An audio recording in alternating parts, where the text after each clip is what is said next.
Hello കൂട്ടുകാരെ, അപ്പം ഇന്ന് എൻ്റെ അമ്മാൻ്റെ അടുത്തേക്ക് അടുക്കളയ്ക്ക് പോയേക്കാം. മമ്മി ഇന്നെന്താ സ്പെഷ്യല്? ഇന്ന് പള്ളിക്കറി അത് കുക്കറിലുണ്ട്.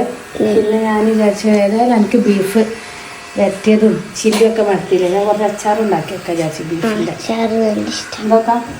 ഇങ്ങനത്തെ കഷ്ണങ്ങൾ മാത്രം എടുക്കും. ഇങ്ങനത്തെ ഉണ്ടാക്കാം. പിന്നെ ഉണ്ടാക്കുന്ന റെസിപ്പി നമുക്കിതിലിടാം. അപ്പോൾ ചോറും പള്ളിക്കറി ലൈക്ക് ചെയ്തോളൂ, എല്ലാവരും ഷെയർ ചെയ്തെടുക്കും.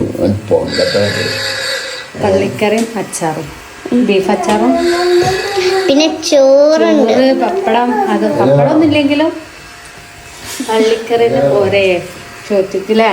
അതന്നെ ഒരു അച്ചാറുണ്ട്. അച്ചാറിന്റെ റെസിപ്പി ഇട്ട് കൊടുക്കല്ലേ. ഇന്നലെ മാങ്ങാച്ചാറ് ഉണ്ടാക്കുന്നു പറഞ്ഞ് ഞാൻ കാണിച്ചേ. ഇതാണ് മാങ്ങച്ചാറ് ഗൈസ്. ഞാൻ തിന്നൊക്കെ അപ്പം ഞാൻ മാനം കണ്ട് ഗൈസ്, മാനത്തിൻ്റെ മാനം കണ്ട്. നല്ല ടേസ്റ്റ് ഉണ്ട്. കേട്ടിക്കോ, നമ്മച്ചി ഇപ്പം തിന്നിട്ടാ.